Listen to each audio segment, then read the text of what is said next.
স্বামী ও স্ত্রীর মধ্যে বাকবিতণ্ডা, এ নিয়ে স্বামীর মারের আঘাতে গুরুতর আহত স্ত্রী। ঘটনাটি ঘটে ৩রা আগস্ট রাত আনুমানিক ১টা ৩০ নাগাদ। জানা যায়, শ্যামল মুন্ডা নামে ওই ব্যক্তি তার মা সহ স্ত্রী নমিতা ত্রিপুরাকে বেধড়কভাবে মারধর করে দড়ি দিয়ে বেঁধে রাখে।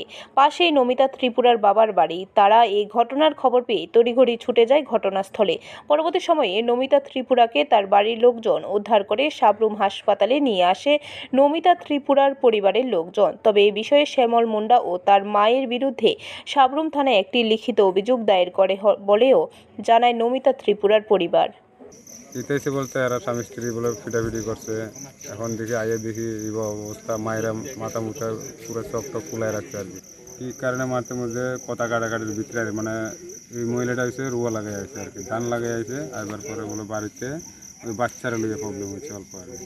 বাচ্চার লিয়ে বলে খবর দিছিল মানে বা কিতা ছিল বলে, তো সঠিকটা আমি ঠিক পাইছি না এখনো।